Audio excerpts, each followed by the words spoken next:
It's video game time! Hello, welcome to another figure review. Today we're going to have a look at the figma number SP162. It's Isaac Clarke from Deadspace. Deadspace, one of the great horror game classics, set the tone back in the day of how violent and spooky it can be when you're stuck in space. And we have our main man, the main protagonist, Isaac Clarke, with also a very iconic look. You have his weird kind of space suit, especially with the shiny visor, which really popped out in all the dark, grimy locations that you had in the game.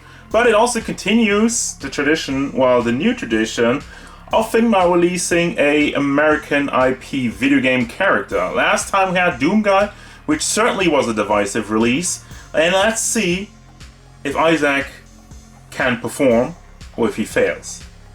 Size of the Deadspace guy, he stands at about, let me straighten out his head actually, with the neck, stands at about 16.5 centimeters to the top of his head, which means we are going up to 6.4 inches tall size comparisons. Here's Dalter, the SH Figure Arts Son Goku, Figma Toshida Intro-san, Figma Doomslayer, the 1000 Toys Master Chief, and Darkseid. Overall look and detail, and I'm definitely getting Doom Guy vibes, which some people might be okay, to some people it might not be, but we'll get into that as I have a look at the figure. First and foremost, the detail. Everything that's kind of this bronze armor, especially on the helmet. Look at the color detail over here. So first and foremost, the front part is a different kind of bronze tone than the back of the head, the back of the helmet. And then we have some smaller silver gray parts in there. It looks amazing. The one part I don't really agree on is the visor in the back, which is just a flat blue. I guess they really tried it to make a light blue, hoping it would stand out, but maybe it would have put, should have put a little bit of white in there, like just a little bit of layers to it, and it would have helped stand out. Of course, you know, an LED feature would have been great, but Figma doesn't really do that, so we just got to move on with what we have, and I think it looks pretty good. And you can tell there's weathering all throughout the figure, especially in the back of the helmet, and you see it in his outfit. There's a lot of darker spots, really muddy looking, really dirty look in the figure, and that's great. We have some more bronze metallic on the chest area, and then we have some more on his arms. Like everything here, the mold is super duper clean. The small details are painted nicely, and I don't have any issues with that. Also, we go to the back, where you have all kind of mechanics and lights. This is supposed to be the health bar in the game, and then once again you have the flat blue, and I don't know, I'm not sold on it. It does stick out in all this kind of like darker, especially muddy. They didn't put any weathering over that, which is good, but still. Anyway, moving down, the spine thingy is not connected on the back, but that's obviously because if it would, you would just hinder the articulation, which obviously we have a look at. And then you have the hole in the butt this time around, because you can't really have a hole in here because you have the health bar and whatnot. So we move down to the legs with the big wide pants and the shin part, the shin guards and the knee pads, and some more silver on there. And the one thing that's a problem with this figure is the articulation, and not the articulation itself, but aesthetically, the figure looks great, but then you look at this. That's the real horror of the figure. So, yeah, also same with the knee pads. Boom. There you go. So that kind of ruins the look of the figure. And that's really the only thing that ruins the look of the figure. But with this wonky articulation, is the articulation any good or is it bad? Let's have a look at it. The answer to all of that is somewhere in the middle. Because first and foremost, you do have head articulation, goes back and forth quite nicely, but you see the neck is also moving with it, so it goes forward. Let me tuck that in, let me tuck in his chin, goes to the back and does tilt side to side. Let me see the neck, if I get any neck movement out of that. Barely. The neck's mostly back and forth.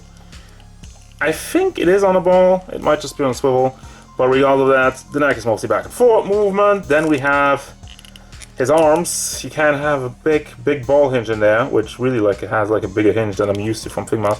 So it does move up quite nicely. You can also shift it back and forth. in the entire socket because you have another ball in the shoulder itself. And as you can tell, you have a butterfly joint in there. Fortunately, while the joint, it looks nice enough, but the entire mold still blocks it, so you don't really get his arm forward that much. I mean, I guess it works if you move with the ball hinge in there. It's not the worst, and you also can't swivel it on the bicep. You have this ball hinge, which has another ball joint on his bicep, and I don't know why you would do that. Yeah, I don't like this part. It looks like ass, and you can swivel it, you can bring it side to side a little bit, but it doesn't do anything. Also, why is there a peg in between? If it were just to be a double ball combination, you have the ball hinge and another ball in the bicep itself, it wouldn't stand out so weirdly. But just make a bigger ball joint and just try to cover this up, because what does this do? It looks good like that, and this is literally the only post where it will look good. There you go. You have that. Can also swivel it in the front part. Have a ball hinge in the fist. That is standard stuff. Don't have an issue with that. And then we get to the chest area. So this is one of the weirdest joints I've ever seen. And did I just break this off? No. Okay. So this is pegged in. Cool. Had my thumb on there. But what is this? So we have a hinge, which is on a ball, and then just on a peg. So the peg already, as you can tell, disconnects fairly easily, and I guess I'd have to glue this back on, I don't know. Anyway, so it's a weird thing. It does go side to side, it does go back and forth a little bit, but then you kind of get it into position and work with the hinge. The forward movement is pretty good. Backward movement, pretty much non-existent, because once again we have the health bar that gets in the way of that. But you can remove this, or just try to move it up a little bit. So you can do that, and then just put it back down, just to force it a little bit more. But anyway, and it swivels. I don't know. It's a weird joint. I guess it functions, but it's still weird.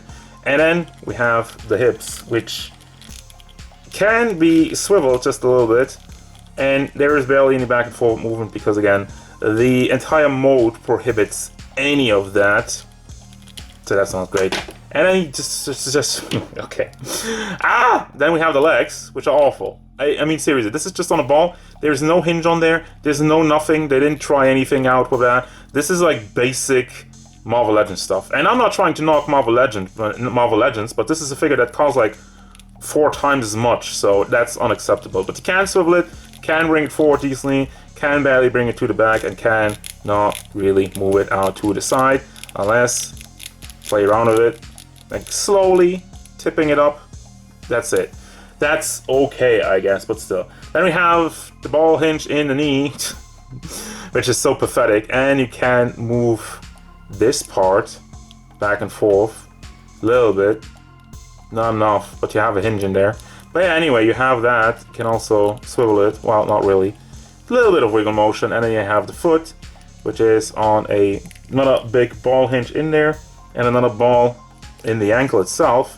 So you can also shift that back and forth a little bit side to side, while the tilting of it is not so good. Let's see if I can get like a better grip on like the ball inside of there. Maybe then. But yeah, you also have the hinge in there, which kind of just flicks around because of the ball in there. And then we finally have a toe hinge, which looks weird. What? Because the big hinge in there, you can barely notice it, and it just looks weird. So, okay. We don't have that. Yay. And now for the accessories, yeah, that's it. That's all you're looking at. So we have a base, which is standard, have the front part, and like the hinge, which can move this up and down, and can be swiveled, has the Figma logo on there. And then we have the Figma bag to put in your accessories, and we have the accessories. So first and foremost, you have 2 open hands. This one also has like the blue line in there, which I think in the game you could push the button and it goes like, and it shows you the way when you get lost. I did that a lot. So, and then you also have like the 1 trigger finger hand. We have a plasma cutter. So, has a bunch of cool detail on there. Actually very fun to look at. Also, a lot of muted colors, which is the feature, which is the style of the figure. So it does not disappoint in that regard. And also you have like the energy effects which you just pop in there. You have your symbols, you have a little bit of extra plastic. What I don't like about this, so let's see, put that on the plasma cutter, let's see, yep, I think. Oh, I got it the wrong way, idiot. So, this is how it's supposed to be going. There's no like really hard connection. And the plasma cutter, well, it fits, and it stays in there, so I'm not complaining. And then finally we have the health bar, the depleted health bar, which I think is a really cool accessory. So you do have that, but that's it. That's all the accessories. Final thoughts, and this really does feel like a Doom Guy situation all over again, right? So first and foremost, I think the most amazing, the paint job, fantastic. Mwah, chef's kiss, has weathering on it, makes it look all dirty and gritty, and absolutely vibing with that. I'm loving it. But then we get to the articulation. First and foremost, yes, the elbow joints are horrible. They look horrible and they don't really do that much. Rest of it, articulation-wise, it's fine. My other big issue is like the legs, very basic. And overall, the engineering part, they didn't really try. They didn't really try to come up with something new. They didn't really try to come up with something that looks good. They were just like, oh, we do like ball joints over here, and there we go, and that's it. Like knee joints, also very simple, very basic. And finally, the accessories, same thing, very safe, very basic. Not really. You do get what you need. You have a plasma cutter, energy effect. The different health bar is a nice touch, and again, bare minimum of hands. But once again, there is a part where you can argue with, well, because in the game you don't really do any other hand motions. You don't do, I don't know, whatever.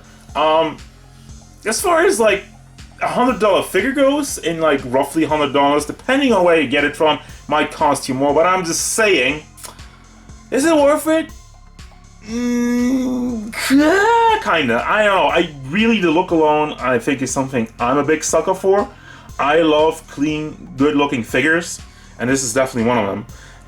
And as weird as the elbow joints are, it's a part you can hide. You shouldn't. I'm not trying to defend the part that the elbow joints are horrible, but you can hide it. And once you get them into pose, it's not going to stand out as much as you might think. So I still do recommend this figure. However, if you're not sure about it, it would be a lot better if they drop the price. So for everybody who's still on the fence about this, I say wait for a price drop. Everything about the figure is still like, it looks good and it also feels good. The joints are nice and tight. I didn't have any trouble with that. So yeah, I know the elbow joints are ugly and that might be a deal breaker for a lot of things, but to me, I can look over that. So that's gonna do it, guys. As usual, thank you very much for watching. Don't forget, if you enjoyed this review, hit it up with a like and subscribe to the channel so you can stay tuned for more figure reviews, card game stuff, and whatever. Isaac Clarke, what's